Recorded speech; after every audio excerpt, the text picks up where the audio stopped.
Brady. And so it is 5 questions time, and with us this morning it is Peter Brady, not Tom Brady. Christopher Knight is here this morning. Right, you took him a little too literally. I did. I took him literally. Wiggy, what are you excited? I am excited. You This is seem overly overly excited. This is like right in the wheelhouse of my childhood. Yeah. Really? Oh, yeah. Really? So growing up in Brooklyn or Eastie, you were a big Brady Bunch Here's guy? a story of a lovely lady. It's an iconic theme song. One that gets stuck in your head. Would you rank it as emergency top 5 when it comes to theme song? Probably the most well-known television theme Yes, song. even if Although people didn't Cheers- watch. Was Cheers up there? I No, couldn't, not I theme couldn't song tell wise. you Cheers' You theme couldn't tell, song. but no. you could probably sing the Brady Bunch theme song. Yeah. I think it depends on Jeffersons- when you grew up. Yeah, you think a big. But I was talking about this earlier. I was calling you. I'm old. You and I are old. I was calling you a boomer. Thank you. I was calling you a boomer special for 5 questions. But I bet there are fans. I mean, Courtney's 30 and she watched the Brady Bunch. growing Yeah. up. No, it's no, still on television. and what I mean is because the Brady Bunch has never been off the air, and people, it's like a filter for kids, right? Right. So kids filter through it. But we all remember our childhood and things about it. Name me something that happened when you were 24. I Or can't like remember. 37, Right. You know, You you can't- can't pick that up, Yeah. but you can from your childhood. You just Right. whatever lays down in those 4 through 9, 11 are somehow remembered Yeah. beyond anything else. So because the show is watched by kids of that age, regardless of the generation, the song is remembered by everybody. But Cheers, we'll all remember it. Yeah. If you watched it, but you watched it as an adult, so those are harder memories to Yeah. get to. Harder memories. Good Times is up there, though. That Oh, yeah. theme Good song's Times? pretty good. Yeah. The thing about the Brady Bunch that I feel like it's unique because as a kid growing up in the city, I always wanted to live in that environment, like house. Everybody's kind of got their own rooms with bunk Yep. beds. Brothers, I was a single. I had no brothers and no sisters. Backyard. It was like real cool to Yeah. see that kind of element. And I think it was maybe wedged in between the Munsters and maybe Good Times. Yeah. Well, and I always wondered because that staircase was also very iconic. I feel like everything happened on that staircase. Was there anything actually upstairs? Were those rooms upstairs, or was it just a wall? It's just a wall. It was just a It was wall. just a Well, wall? because the rooms that were depicted around the corner and down the hall, the boys' bedroom, the girls' bedroom, and the bathroom between, were actually on the same floor of the set that Right. stairway was and the living room was. So Right, once and you went then- up there, they cut the magic of film, Yeah. And then there was and we didn't shoot in order.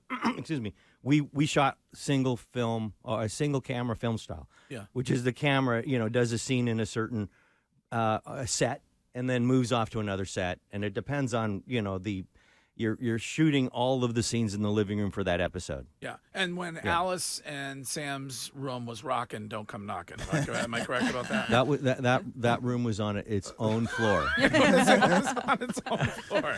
Yes. He had All to right. bring the beat, right? So 5 questions. Anybody, by the way, feel free. Shime, do you know or do you not know? I was talking to Shime because Shime is, how old are you, Shime? 28? 29. 29. Any idea Brady Bunch or not?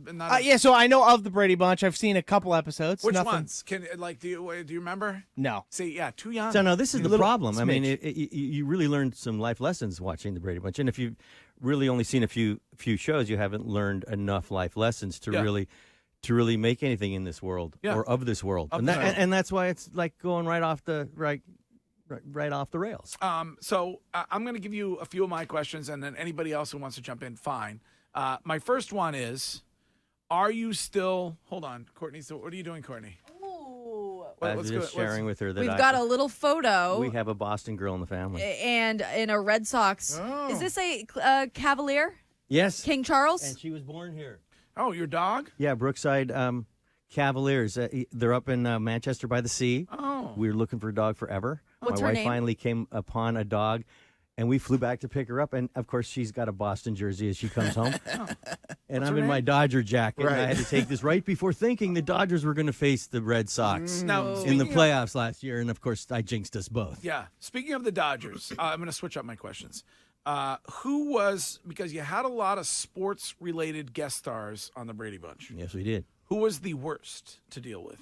The best As a one. child. Great question. Well, you're now asking questions that I don't even think I would have thunk in that way. Worse to deal with. None of them. Really? None of them, really. They were no. all nice? They were all nice. I mean, we were nice. I mean, we were told to behave. I didn't really get to work much or have any scenes, I don't believe, with Joe Namath. But I remember I was a fan of Joe Namath. Of course, I was a big fan of football, you know. But I was saddened because just watching him try to get around. And it was 72-ish. So was he hadn't – when did he go to the Rams? I mean, that God, was you're- like yeah, you're was that asking- I would 74, have no idea. I would 75? have So absolutely he no was idea. still playing for New York. Yeah. But he couldn't move.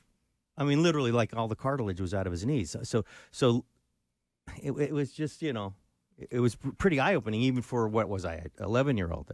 Wow. I'm shocked OJ wasn't on. 77, he went to the Rams. 77? Yeah, he was 77. So yeah, so he was still 34 years old. he was 5 years from the very end of his career. You know, when he was, and he wasn't able to walk. It's like they must have shot him up pretty good. Right. So they to were get all on pretty the- cool? They were all pretty cool. But I got to tell you, my favorite, and because I'm a homer, was Deacon Jones. Because I was a huge Ram fan, and what he did to set what is defense today. I mean, he coined the word sack, right? They had to outlaw the head slap. Right. Just a sweetheart of a guy. All right. too. Second Massive. One, second one for me. Do you still get paid from the Brady Bunch? I get paid in other ways. Oh, all right. So It's a you still- dividend no. Because No. you get paid based upon the contract you were under at the time, even though contracts have changed over time. The contract that rules that show, that episode, was the contract that you were under at the time of principal photography. So at the time it was filmed, Yeah. whatever the legacy is of that show under that contract is how you're going to get paid. So we were lucky enough to get reuse with residuals, but up to 10 runs per show. After that, all rights revert back to the producers, and they make the money. And I've heard rumor, I have no idea, like $1 billion. $1 billion, yeah. Because for the Friends CBS cast Paramount. makes money, right? Yes, Yeah. because Yeah. they're well, and then if you negotiate beyond a minimum contract, just like in ball, like you get your rookie deal, Right. Yeah. and if you don't make it past your rookie contract, you ain't making the big money. Did all the kids get paid the same? We weren't under a favored nations deal. We didn't know each other, but as it turned out, yes, and very little. Like how much? What was the most you You made? want to know? Yeah. $500 an episode. No. Wow. But if you go back, Sign to me the up. day, in 1970, the mean income was I think that was the first year, was 72. That first year mean income rose above $10,000 a year. Okay. So put it in context. I mean, Right. 500 is not much even then, but it was a meaningful when you add in the number that you're putting together. We did 25 shows. But then you look 23 at shows. Charlie Sheen, those guys were making like $2.5 million an episode. Well, that's a whole different era. I mean, Yeah. the reality is it soon started changing after we were done. Actually, we went on strike as actors in the summer right after we finished, which was 74, February 73. And that contract that resulted from that strike later that year was the contract that provided for all actors residuals in perpetuity. So it would scale down after a certain number of runs and get to a certain low level, but never revert completely to the producer. So you always get something. What was your favorite episode? I think all of ours is the same, and we don't see it from the same perspective that our viewers do. It's Hawaii, because we got to go to Hawaii. Yeah. We're not watching the shows and thinking, "Oh, that's my favorite show," because how it entertained us. Featuring the great Vincent Price. Vincent Price, Yes, yeah, another great guy. That was like was that a triple episode? Yes, or it was. Yes, a That's where the triple? Brady curse came from. Yes, yeah. We would use that when we played pool and we didn't want somebody to make a shot. We put the horns down and call it the Brady curse. and it's funny you should bring this See how up. excited we Yeah. Barry and I started a podcast this year. Just started in February. Barry and I do recaps of the show, but it's unlike any other recap because we're trying to recap shows we did 50 years ago, and we haven't seen for 48 years. So we watch the show and look at it in context, remembering the time, reminiscing, and it seems like everybody else out there reminisces along with us. Last night dropped the Tiki Caves, the third episode of Hawaii. So that was that. So we're finishing up the the Hawaii trilogy in our the podcast. The Hawaii trilogy, yes. And it's yes. and it's available for podcast right now for download. I feel like the time that the show ran were formative years for you, because how old were you Yeah. when it started? I did the pilot when I was 10, and we wrapped up with me having my learner's permit. So I was 15 and a half. Were you a virgin when you started? Oh God, And Greg. and when it ended. And when it ended? Yeah. How can you be Peter Brady and not get a lot of tail? Well, I looked like I was 12. Matter of fact, I have pictures of me rushing at college, and it's like, there's no way I'm old enough to be in college because, Right. you know, I graduated high school It at must have 5'6" and worked. Wait a minute. Where'd you go to college? 115 pounds. Where'd you go to college? UCLA. And you were in a frat? I was in a frat. I didn't finish, but yes, I was so, in a frat. I mean, that but you must see me have with a been- beer in my hand. I'm going, and I'm 18. No, and but it's like, I mean, I there's must- no way I'm more than 14 years old. But That's was what I it was- annoying? Was it annoying in college, or was it great when you must everybody's have like, used that. Oh, yeah. I Well, would have used that forever. You know what I thought? You know, I kind of had a good attitude about it. I realized, you know, my time will come. And I thought, you know, all those guys that have all the hair like at 14 and all, I go, probably going to be bald. And I was right. It's like they're burning up all those genes early. Plus, he's the And middle mine kid were too. mine were on reserve, just waiting, you know. Right.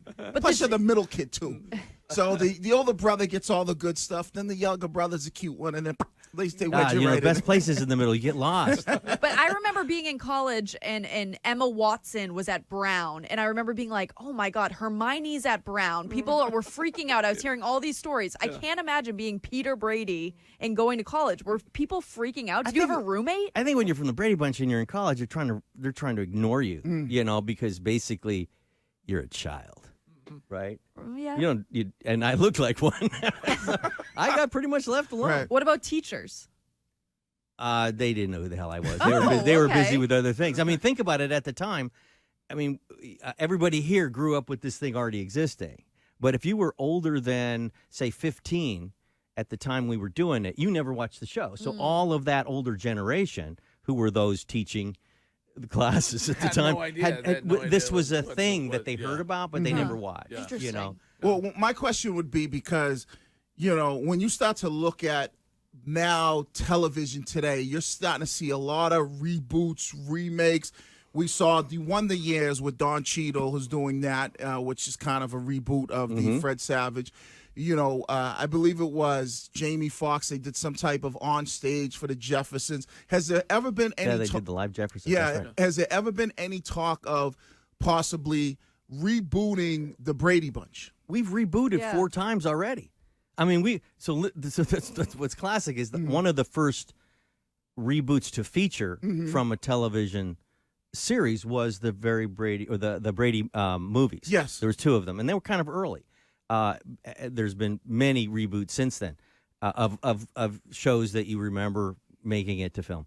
But prior even to that, we did a cartoon. We did the Bradys. We did the girls did the Brady Brides, I believe. They got married, you know, and that was like late 70s. And then we did the Bradys in 90, and then we did the very Brady Christmas special before that. So it's almost like every 7 years there's a new Brady incarnation. Of course, we do another one. Last time we did one, we had all 9 members of the cast. Now we're down to just us. Yeah. Kids. I'm like 65. I'm still called a kid. Yeah. But I mean, like an actual TV show where they you know, Redo the whole show. Yes, yes. No one has done. It's a little innocent. It's built on this aspirational kind of like wholesome family thing that I'm not sure could be completely bought into.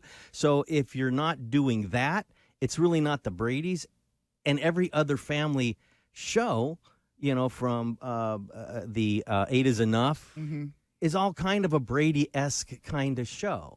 You know, just done more in Like Full more, House and all that. So we're yeah, kinda it's like more all- modern like fashion, all just Brady Bunch little like, players. yeah. I mean, there's a mixed family. You know, Yeah. you got. Was it all, hard for them to Succession's get kinda the what's that? Succession's kind of a playoff of the Brady Yes, Bunch. yes. Was that it, would be great. was it hard for them to get it on television with the mixed family thing in the 70s? No, well, it's interesting because there was a movie with Jane Fonda and not Jane Fonda, Peter Fonda, not Peter Fonda, Rob Fonda? Dad Doug? Fonda. No, why can't I think of who's- Henry Fonda. Henry Fonda. Yeah. Was it Henry Fonda? Yeah, Henry Fonda. Henry Fonda and Lucille Ball, I believe, in it, like 6 Week Get Egg Roll. And it was a movie about a blended family and about the kids that were brought together. And people think that The Brady's was a derivative of that, but in fact, it had been written a few years earlier, but it went nowhere until the movie came out and proved to be a giant success. And as a result of that, it probably brought attention back and made the pilot that Sherwood Schwartz had written more acceptable, and more, there was more appeal or interest in rolling with something like that. So there might have been some difficulty earlier. I do know this, that he wrote it with a widow and a widower and a divorcee, but the network wouldn't let that be expressed. So it was really never expressed and assumed by everyone that she was a widow. Yeah. Widow. Yeah. We're up against the clock. I have Hate that clock. I have 100 more questions, but we got our 5 in. What about the rest of the kids? Like, do you stay, like, is there anybody you talk to the most? Do We're you like stay- family. Yeah. We bicker. There's always discussion of some kind of reboot or something. And like I said, Barry and I are doing this podcast. It has him and I, a couple of days a week conversing. And Can you make good money when you go to like the show, like the autograph shows and the memorabilia stuff and all, or no? Yeah, I mean, yeah. Yeah, sort of. It's not You don't my like to do that. not my bag. It's I mean, not I think your you can thing, burn right? yourself out Does on doing anybody that. go to those though? Yeah, too? Barry does them all the time. He does. Yeah. Yeah. Yeah, he loves being Johnny Bravo. So And Maureen McCormick is. and she'll do none of them. She doesn't do any of them. And she likes to be the sort of the ginger of the group. Eve was sort of like the ginger of the group, but she's back kind of like she'll play. She won't do a autograph signing. Yeah. She's more artistic than that. But we do look forward to working together again. We had the experience on HGTV. That was tremendous, building the house and with the show rating as high as any show for HGTV had ever rated. It was a tremendous success. It was in our 50th year, and it was a great kind of gift to us that came out of nowhere. And we got to rebuild the house. I mean, literally something that was a set that has a tremendous load of memories, but is gone, right? It's only in our head. And then we got to rebuild it. And now when you look out, from that house, the window, it's like I got actual sun coming through it as opposed to being indoors. Well, you're a guy who does an awful lot for charity, which I want to thank you for. And you're in town to do something with Journey Forward. Journey Forward, right. Yeah. Which is now, I think this is our 14th year, although it's our 12th casino night. I'm here for casino night on Thursday night at Kings and Denham. And so this would be the 12th casino night, if I'm not incorrect, and it over 14 years. So, Dan Cummings is a hero of mine because Super inspirational guy. He's who done could he so not much. be a hero for? Yeah. Right. And I mean, it can happen to anyone. Yeah. And it's right there. It's it's a misstep away. So that there's hope that he provides to those with paralysis, spinal cord injury, or disease. It's he had to go through it the hard way to then now present to people in this region a facility like his to treat people that have paralysis. Well, thanks for coming in. Absolutely. Thank you for having me. Christopher Knight, So cool. Yes. Peter Yeah. Brady. Great. Now I have to have pork chops and applesauce for lunch. If it's on the menu, everybody says, "Hey, we got a pork chop. It's pretty good." All right. And we will be right back.